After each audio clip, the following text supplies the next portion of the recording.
G9 టీవీకు స్వాగతం. నా పేరు దివ్య. వైఎస్ఆర్ కాంగ్రెస్ పార్టీ నూతన కార్యాలయంలో మొట్టమొదటి ప్రెస్ మీట్కి ఇచ్చేసినటువంటి పత్రికా విలేకరులకు పార్టీ నాయకులందరికీ కూడా శుభాకాంక్షలు తెలియజేస్తా ఉన్నాం. ఈ మధ్య రాష్ట్ర మంత్రివర్యులు నారా లోకేష్ గారు అనంతపురం జిల్లాకు వచ్చి వెళ్ళడం జరిగింది. తదనంతరం జరిగిన పరిణామాల్లో వారి వద్ద జరిగిన చర్చల్లో అంతకుముందు ప్రభుత్వం వారికి అందజేసిన నివేదికలో తోపుతుర్తి ప్రకాష్ రెడ్డి అనేవాడు అనంతపురం జిల్లా కేంద్రంలో ఉండి ప్రభుత్వం చేస్తున్నటువంటి ప్రజాప్రతినిధులు చేస్తున్నటువంటి దుర్మార్గాలను ఎండగడుతూ ప్రజలను రెచ్చగొడుతున్నాడు అనేటువంటి విధంగా ఒక నివేదిక వాళ్ళకి అందజేయడం జరిగింది.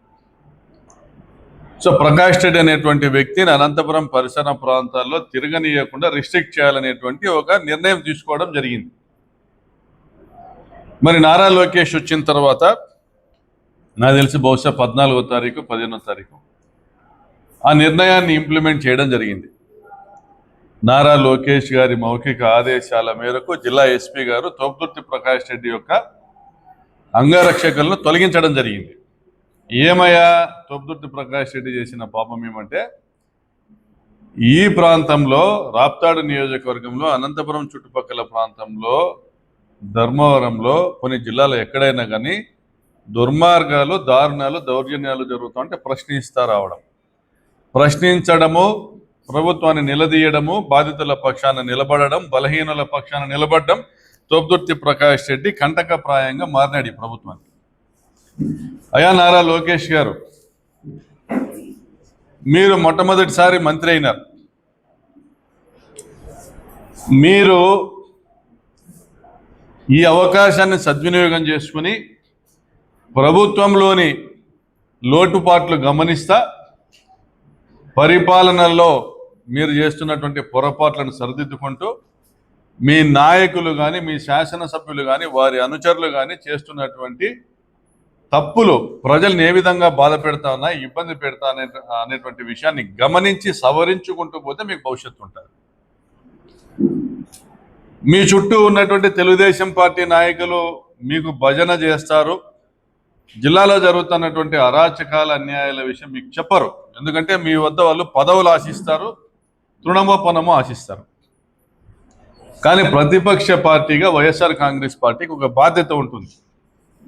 ప్రత్యేకించి రాప్తాడు నియోజకవర్గం అనంతపురం జిల్లా సరిహద్దులో ఉన్నటువంటి నియోజకవర్గంలో శాసనసభ్యుడిగా 5 సంవత్సరాలు పనిచేసిన నాకు ఒక బాధ్యత ఉంటుంది. ఈ ప్రాంత ప్రజల్ని ఏ విధంగా కాపాడుకోవాలా, ప్రభుత్వము మంచి చేయకపోగా ప్రభుత్వంలోని అధికారులు, ప్రజాప్రతినిధుల వల్ల ఈ ప్రాంత ప్రజలు ఏ విధంగా నష్టపోతా ఉన్నారో గమనిస్తా నోరు మూసుకొని ఉండడానికి లేం. మేము ప్రజా జీవితంలో మా గొంతు ఎత్తుతాం, అవసరమైతే మరింత బిగ్గరగా, అవసరమైతే వీధుల్లోకి వస్తాం, పోరాడతాం. ప్రజల పక్షాన్ని నిలబడటమే మాకు ఒక డెస్టినీ. రాజకీయాల్లో ప్రజా జీవితంలో ఒక లీడర్ అనేవాడి అల్టిమేట్ డెస్టినీ ఏంటంటే ప్రజల పక్షాన పోరాటం. మరి ఈరోజు ఇన్ని విషయాలు ఒక రాప్తాడు నియోజకవర్గం చుట్టూ ఎందుకు ఇలా జరుగుతుంది అనేది మీరు గమనించాలి. నారా లోకేష్ గారికి నేను ఆయన దృష్టికి తీసుకొస్తా ఉన్నా. కురువలింగమయ్య హత్య ఎందుకు జరిగింది? చేసింది ఎవరు? పరిటాల సునీత తమ్ముడు కాదా? ముద్దాయిలు వారి కుటుంబ సభ్యులే కదా. మరి అందులో కూడా అనేక మంది ముద్దాయిల పేర్లు బాధితులు తమ కంప్లైంట్లో వ్యక్తపరిస్తే ఎంతోమందిని తప్పించారు ఇందులో కూడా. మరి అన్యాయం జరిగింది. దీని తరపున ఈ అన్యాయము మీ పార్టీ వాళ్ళు చేస్తే బాధిత కుటుంబం తరపున నేను పోరాడాలన్నా లేదా? పోరాడాను. పోనీ వారికి న్యాయం చేద్దామనేసి మీరు కానీ మీ జిల్లాలో ఉన్నటువంటి మీ మంత్రి సవితమ్మ కానీ పార్థసారథి గారు కానీ అదే కులానికి సంబంధించిన వాళ్ళు స్పందించి ఈ హత్యా సంఘటనలో పాల్గొన్న వారందరి మీద కేసు నమోదు చేయాలనేటువంటి ప్రయత్నం చేశారా? చేయకపోగా పరిటాల రవి బామ్మర్ది ఈ మర్డర్ చేస్తే పరిటాల రవి విగ్రహం పెట్టుకున్నారు పెనుగొండలో. దీన్ని నేను ప్రశ్నిస్తూనే ఉంటా. మరి దళిత మైనర్ బాలిక ఏడుగురాలపల్లి గ్రామంలో 14 మంది చేత అత్యాచారానికి గురి కాబడితే నెలల తరబడి, అది కూడా పరిటాల సునీత స్వగ్రామం పక్కన, దీన్ని సాక్షి పత్రిక వెలుగులోకి తీసుకొని వస్తే దాని మీద గొంతెత్తి చాటడం జరిగింది, ఈ అన్యాయాన్ని ప్రశ్నించడం జరిగింది. ఫలితంగా ఎస్పీ గారు చర్యలు తీసుకుని వారందరినీ కూడా బాధ్యులందరినీ కూడా జైలుకు పంపడం జరిగింది. అదేవిధంగా రాప్తాడులో ఒక ల్యాండ్ సెటిల్మెంట్కి సంబంధించి పరిటాల సునీత అనుచరులు, ఆ మండలంలో ఇన్ఛార్జ్ ఉన్నది పరిటాల సునీత తమ్ముడు మురళి, ఆయన అనుచరులు నారాయణ రెడ్డి సావిత్రమ్మ అనే దంపతులను హత్య చేశారు వారి పొలంలో, ఒక భూ వివాదానికి సంబంధించి. గత 50 సంవత్సరాలుగా ఆయన సాగులో ఉంటున్న భూమికి సంబంధించి ఈ హత్య జరిగిన రోజు నసనకోట గ్రామంలో ఊరి దేవర ఉంది. అంటే పరిటాల సునీత సొంత గ్రామంలో ఊరి దేవర ఉంది. ఊరి దేవర ఉన్నప్పుడు దాదాపు 42 రోజుల పాటు ఆ గ్రామస్తులు ఎవరు కూడా ఊరి దాటి బయటికి పోరు. ఆయన విదేశాలకు వెళ్ళిపోయినాడు ఈ హత్య జరిగే ముందు రోజు. పరిటాల సునీత తమ్ముడు ఆయన వెళ్ళిపోయిన తర్వాత ఈ హత్య జరిగింది. స్థానికులందరూ ఇందులో వారి పాత్ర ఉంది, ఆ కుటుంబం పాత్ర ఉందని అభిప్రాయం వ్యక్తపరుస్తున్నారు. ఆ కుటుంబం తరపున నేను మాట్లాడాను. మీ తప్పులు మీరు గమనించుకొని ఇటువంటి దుర్మార్గాలు చేస్తున్న వారిపైన చర్య తీసుకోండి, అందరూ కూడా హర్షిస్తారు. మరి హంద్రీనివా కాలువ లైనింగ్, మీ కుప్పానికి నీళ్లు తీసుకుపోవడానికి మీరు హంద్రీనివా కాలువ లైనింగ్ చేస్తే, మీ కుప్పానికి నీళ్లు తీసుకోవడానికి మీరు హంద్రీనివా కాలువ లైనింగ్ చేస్తే దాదాపుగా హంద్రీనివా కాలువ కింద దాదాపుగా మా రాప్తాడు కావచ్చు, ధర్మవరం కావచ్చు, పుట్టపర్తి కావచ్చు, కదిరి నియోజకవర్గాల్లో, ఈ 4 నియోజకవర్గాల్లో దాదాపుగా 2 లక్షల ఎకరాల్లో భూగర్భ జలాలు పడిపోయినాయి. కనీసం 30 నుంచి 40 వేల బోర్లు ఎండిపోయినాయి. మరి ఇది నష్టం జరిగింది మా ప్రాంత రైతులకు, రైతులకు. మరి వారి పక్షాన గొంతెత్తడం నా ధర్మం. దాన్ని మీరు ఏ విధంగా ఆ తప్పును సరిదిద్దుకోవాలి అడగండి, చెప్తాం. ఆ తప్పు సరిదిద్దుకునే ప్రయత్నం చేయండి. మరి పేరూరు డ్యాంకు మా జగన్మోహన్ రెడ్డి గారు ముఖ్యమంత్రిగా ఉన్నటువంటి సమయంలో 3 సంవత్సరాల పాటు మేము నీళ్లు తీసుకొచ్చాం. దరిమిల పేరూరు డ్యామ్ కింద అప్పటి వరకు ఎండిపోయిన బోర్లు దాదాపుగా 10,000 బోర్లు రీఛార్జ్ అయినాయి. సాగు పెరిగింది, రైతులు సంతోషంగా 3 సంవత్సరాల పాటు వ్యవసాయం చేసుకున్నారు. మరి మీరు వచ్చిన తర్వాత 2 సంవత్సరాల పాటు మీ శాసనసభ్యురాలు కనీసము ఇరిగేషన్ అడ్వైజరీ బోర్డు మీటింగ్లో కూడా పేరూరు డ్యాంకు నీళ్ళు ఇవ్వమని అడగలేదు. అంటే ఆమెకు పేరూరు డ్యాంకు నీళ్లు తీసుకురావడం ఇష్టం లేదు. దానివల్ల దాదాపుగా 10,000 బోర్లు ఎండిపోయినాయి. పేరూరు డ్యాంకు దిగువన 10,000 బోర్లు ఎండిపోయినాయి. మరి నష్టం మాకు జరుగుతూ ఉంది, ప్రజలకు జరుగుతూ ఉంది, రైతులకు జరుగుతూ ఉంది. దీని మీద నేను గొంతెత్తి మాట్లాడాల్సిన అవసరం ఉంది. మీ శాసనసభ్యురాలు ఆమె మరి చెవిలో ఏం పోసుకుందో ఏమో కానీ ఆమెకి ఎవరి ప్రజలకు కూడా వినపడదామె. ఆమె తమ్ముళ్ళు, ఆమె కొడుకులు ఊర్లు పంచుకున్నారు. దొంగలు ఊర్లు పంచుకున్నట్టు పంచుకున్నారు, దోచుకుంటున్నారు. ధర్మవరంలో మీ ఇన్ఛార్జ్ పరిటాల శ్రీరామ్, అక్కడ ఆయన చేస్తున్న వసూళ్ల గురించి నేను మాట్లాడదలుచుకోలేదు. మీ పార్టీ శాసనసభ్యుడే పోయి అక్కడ పంచాయతీలు పెట్టాడు, చేనేత వర్గాల వాళ్ళ దగ్గర వసూళ్లు చేస్తున్నారు. మరి అదేవిధంగా పెన్నా నదిలో మేమున్నప్పుడు ఒక ట్రాక్టరు ఇసుక కూడా ప్రభుత్వంకి రాయల్టీ కట్టకుండా ఎవరు తీసుకొని పోయిన పరిస్థితి లేదు. మరి ఈరోజు దాదాపుగా 2 సంవత్సరాల పాటు రోజుకు 500 ట్రాక్టర్లు, దాదాపు 500 కోట్ల రూపాయల విలువ చేసేటువంటి ఇసుకను దోపిడీ చేశారు. దానివల్ల చుట్టుపక్కల భూగర్భ జలాలు కూడా పడిపోతాయి, గ్రౌండ్ వాటర్ లెవెల్ పడిపోతుంది, రైతులు నష్టపోతారు, విలువైన రాష్ట్ర సంపదను, ప్రజా సంపదను దోచుకోవడం జరిగింది పరిటాల సునీత స్వగ్రామానికి దగ్గరగా ఉన్నటువంటి పేరూరు ప్రాంతంలో. మరి అదేవిధంగా ఉపాధి కూలీల నుండి వారానికి 300 రూపాయలు వసూలు చేస్తున్నారంట. సిగ్గు కాదా? మళ్ళీ పంచాయతీరాజ్ శాఖ మంత్రి ఏం చేస్తా ఉన్నాడు? వారానికి 300 రూపాయలు ఒక్కొక్క జాబ్ కార్డు హోల్డరు. అంటే మా దగ్గర దాదాపు 1,00,000 మంది జాబ్ కార్డు హోల్డర్స్ ఉన్నారు, యాక్టివ్ వర్కర్స్ ఉన్నారు, ఉపాధి హామీ కూలీలు ఉన్నారు. వారు ఒక్కొక్కరు వారానికి 300 రూపాయలు కట్టాలంటే వారానికి 3 కోట్ల రూపాయలు వసూలు. మరి ఇది ఎవరి జోబు లేకపోతా ఉన్నాయి? ఎవరి జోబు లేకపోతా ఉన్నాయి? దీనికి ప్రశ్నించకూడదా? మరి టమోటా మండీలో టమోటా రైతులు ఒక ట్రాక్టర్లో లేదా ఒక క్యాంపర్లో టమోటా తీసుకొని వస్తే 2,000 రూపాయలు ట్యాక్స్ కట్టాల, పరిటాల శ్రీరామ్ ట్యాక్స్. దీనికి లెక్క లేదు, పక్క లేదు. గత 24 నెలలుగా ఇదే తంతు జరుగుతూ ఉంది. మరి టమోటా రైతులు అరగాలం కష్టపడి శ్రమించి వారి పంటకు ధర లభిస్తే చాలని ఇక్కడికి వస్తే, వారి పంటకు ధర లభించినా లభించకపోయినా 2,000 ఒక ట్రాక్టర్ కట్టాలంటే ఎవడబ్బా సొమ్మయ్య? దీన్ని ప్రశ్నించకూడదా? మరి చీప్ లిక్కరు కర్ణాటక నుంచో గోవా నుంచో ఇక్కడ చీప్ లిక్కర్ని తీసుకొని రావడం, అమ్మడం అనేది పట్టుకోవడం జరిగింది, కేసులు కూడా అయినాయి. దానివల్ల రాష్ట్ర అబ్కారీ శాఖకు ఆదాయం తగ్గింది, తాగే వాళ్ళు ఎక్కువైనారు, బెల్ట్ షాపులు పెరిగిపోయినాయి, విచ్చలవిడిగా అమ్మకాలు పెరిగిపోయినాయి, కానీ ఆదాయం తగ్గింది. ఎందుకంటే అమ్ముతాండేది కర్ణాటక రాష్ట్రం మందు, వీళ్ళు తయారు చేసుకున్నటువంటి అక్రమ మద్యము. ప్రశ్నిస్తూ ఉన్నాం. ప్రజల ఆరోగ్యాలు చెడిపోయినాయి. ఒక ఆత్మకూరు మండలంలోనే 5-6 మంది చనిపోయినారనేసి వార్తలు ఉన్నాయి ఈ చీప్ లిక్కర్ తాగి.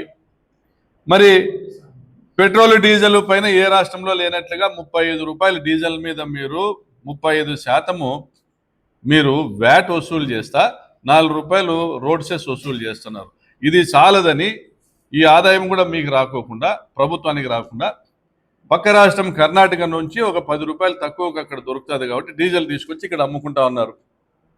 పరిటాల సునీత స్వగ్రామం పక్కనే కర్ణాటక చెక్ పోస్ట్ ఉంది, ఎగుపల్లి చెక్ పోస్టు. మరి ఇది కాకుండా పీడిఎస్ పబ్లిక్ డిస్ట్రిబ్యూషన్ సిస్టమ్ ద్వారా ఎఫ్పి షాపుల నుంచి, అంటే రేషన్ షాపుల బియ్యము పేదలకు అందాల్సిన బియ్యాన్ని కూడా గత 25 సంవత్సరాలుగా అమ్ముకుంటా ఉన్నారు.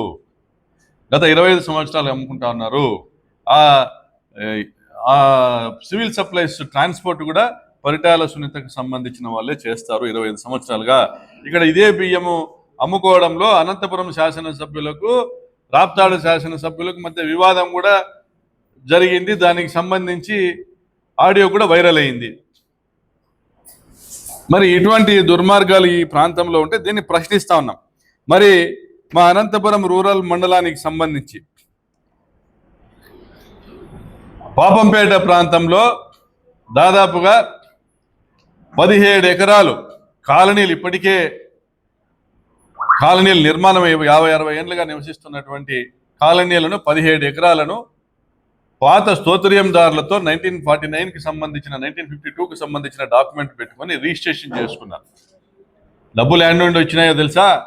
మీ వాళ్ళ దగ్గర నుంచే రిజిస్టర్ ఆఫీస్కి వచ్చిన డబ్బులు. 17 ఎకరాలు రిజిస్ట్రేషన్ చేసుకున్నారు. రిజిస్ట్రేషన్ ట్యాక్స్ కూడా మీ వారికి సంబంధించిన కంపెనీ నుంచే వచ్చింది. ఇది పెద్ద వివాదమైంది. ఇది కాకుండా 276 ఎకరాలు జీపీఏ చేసుకున్నారు. స్తోత్రయందారులు ఎప్పుడో భూమిని అమ్ముకోవడమో లేదా వాళ్ళు దానం చేయడమో జరిగిపోయింది. 1970 నుంచి 80 ప్రాంతాల మధ్యలో నెల్లూరు సెటిల్మెంట్ వారు ఎవరు స్వాధీనంలో ఏ భూమి ఉంటే ఆ భూమికి సంబంధించి వాళ్ళు పట్టా ఇవ్వడం జరిగింది, సెటిల్మెంట్ పట్టా ఇవ్వడం జరిగింది.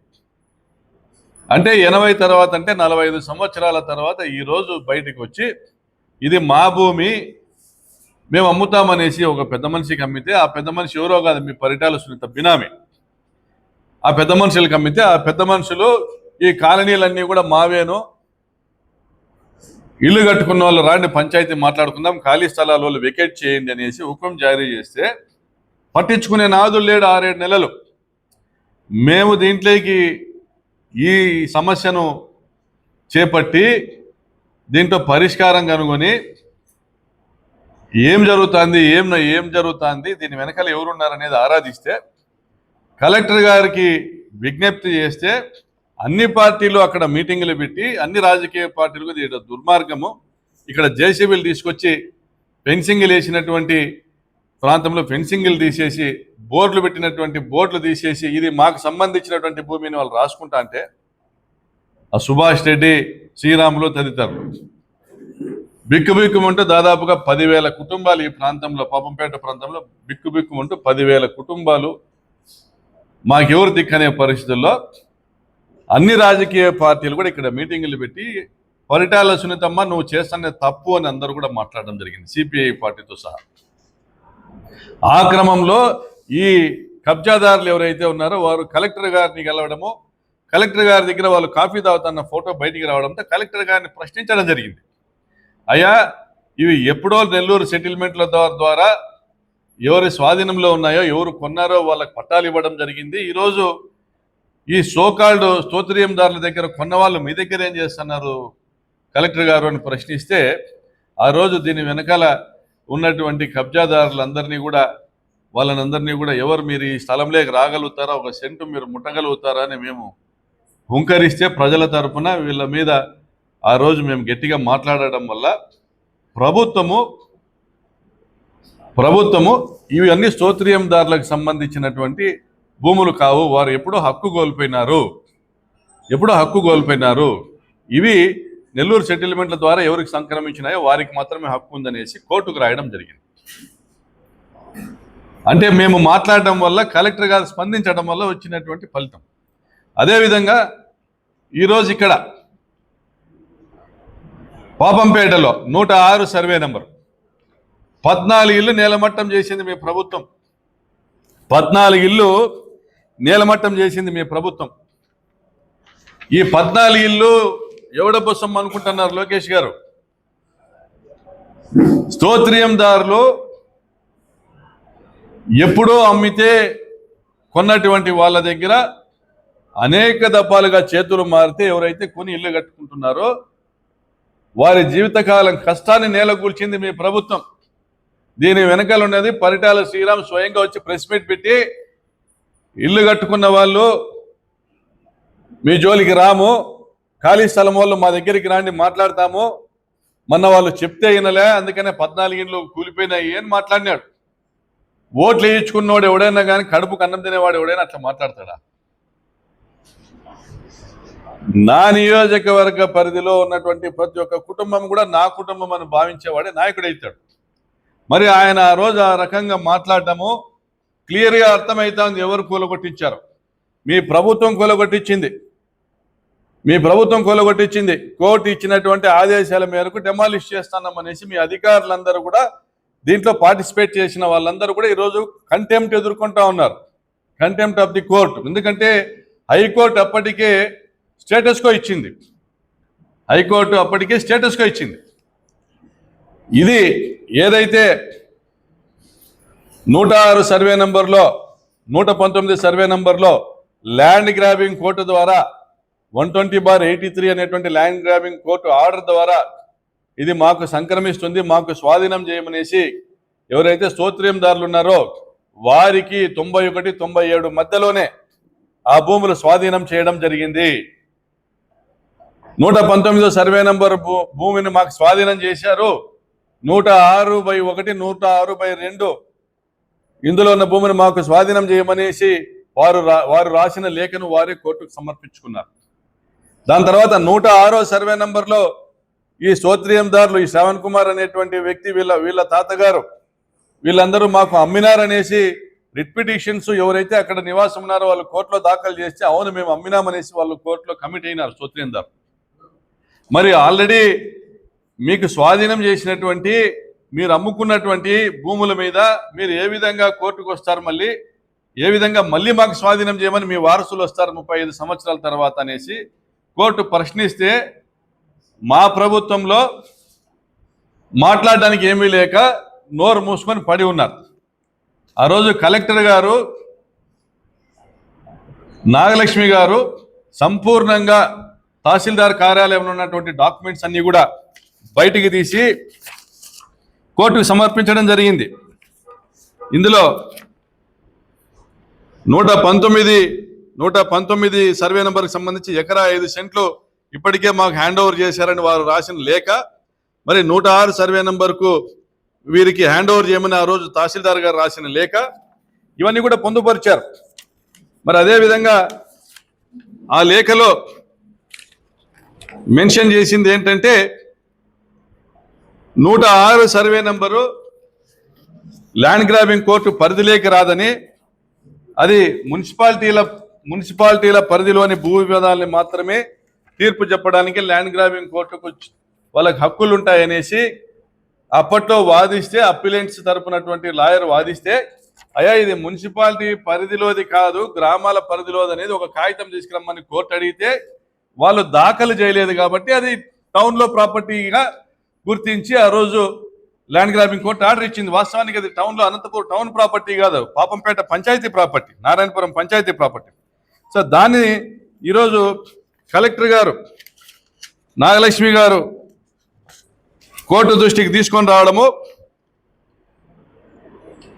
in view of the above facts and circumstances, the petitioners praying this Honorable High Court to direct the respondents herein to issue Form 5 to the remaining land grabbers of the land in survey number 106-1A and 106-2 and survey number 119-2 situated in Papampet village, Anantapur Mandal.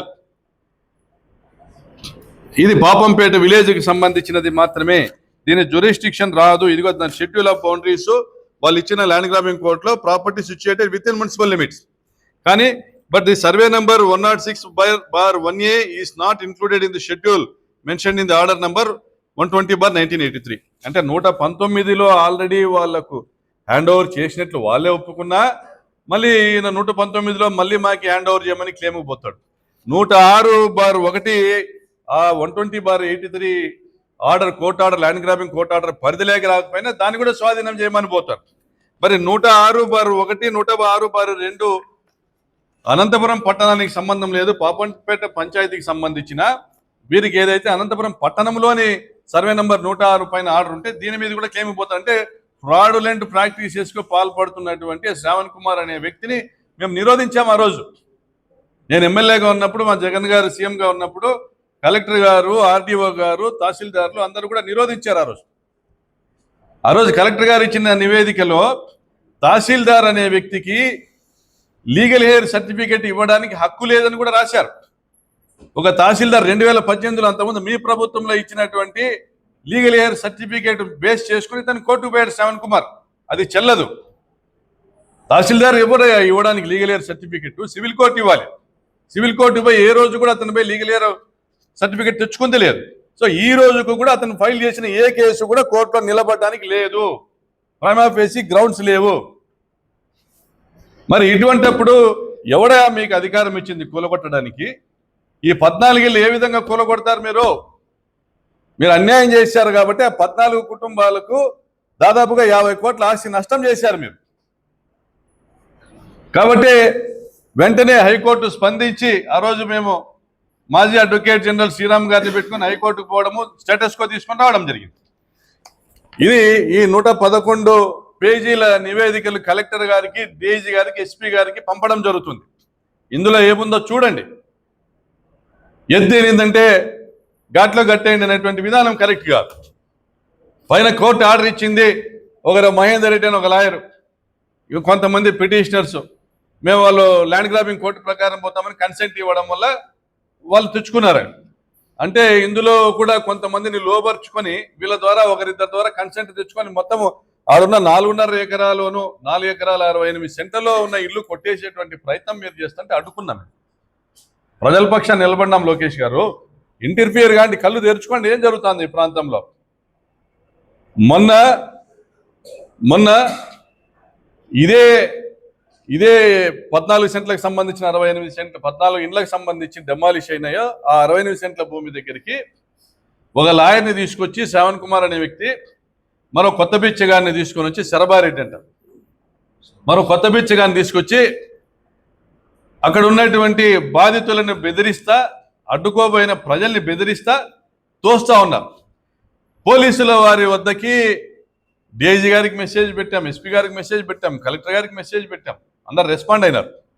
CI గారి దగ్గరికి మా పేరూరు నాగిరెడ్డి గారు, మా advocate గారు, మా legal cell నాయకులు వెళ్ళారు, బాధితులు వెళ్ళారు. తర్వాత చాలాసేపు 1-2 గంటలు గందరగోళం నడిచిన తర్వాత పోలీసు వారు అక్కడికి వెళ్ళి ఇక్కడ ఎవరు మీరు దీంట్లోకి రావడానికి లేదు, ఇరుపక్షాలు కూడా దీంట్లోకి రాకూడదు అనేసి చెప్పడం జరిగింది. ఒక ఫోన్ చేయగానే ఇట్లా జరుగుతుంది అన్నప్పుడే స్పందించాల్సినటువంటి పోలీసులు 2 గంటలు టైం తీసుకున్నారు. అంటే బలమున్నోడిదే రాజ్యం నిరూపించాలనే వాడు వచ్చినోడు ఈ బాధితులకు చెప్తా అన్నాడంట, అంతా మేము మాట్లాడేసుకున్నాం, మా కోర్టు ఆర్డర్ వచ్చేస్తుంది, మాకు అంతా మాట్లాడేసుకున్నాము, శ్రీరామ్కు 60, ప్రకాష్ రెడ్డికి 40 అని చెప్తానాడంట వాడు 420. అరే నీ అబ్బా జాగిరారా నువ్వు నేను పంచుకునేదానికి? ప్రజల సొమ్మరా 14 మంది వాళ్ళ జీవితకాల కష్టము, వాళ్ళ కాళ్ళు మొక్కి మీ ప్రభుత్వము, మీ యంత్రాంగము, ఇక్కడున్న ప్రజాప్రతినిధి వాళ్ళ కాళ్ళు మొక్కి తప్పు చేసినామనేసి వాళ్ళకి క్షమించమని కోరి వాళ్ళకి ఇల్లు కట్టించిన రోజే వాళ్ళకి న్యాయం జరిగినట్లు. అంతవరకు కూడా పోరాటానికి తోపుదొత్తి ప్రకాష్ రెడ్డి ఉంటాడు.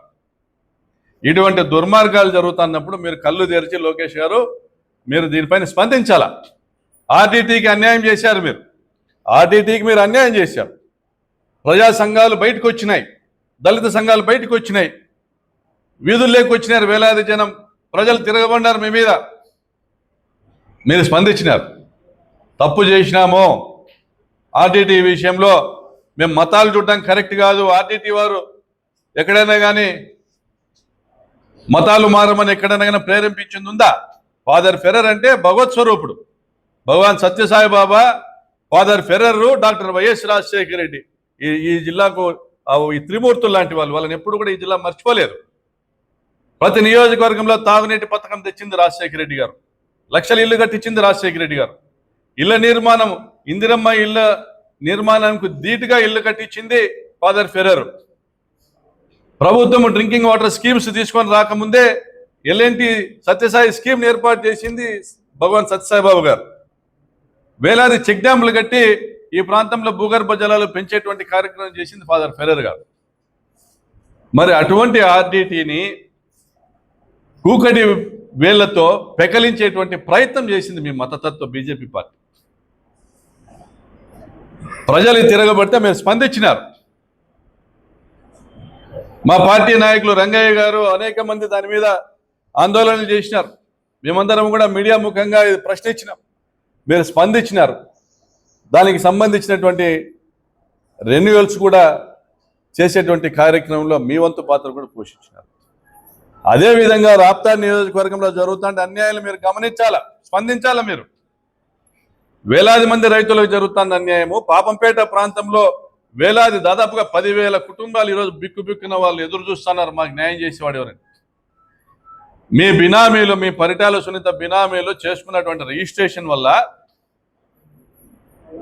ఈరోజు డబుల్ రిజిస్ట్రేషన్ అయింది కాబట్టి మేమేం చేయలేమండి అంటారు.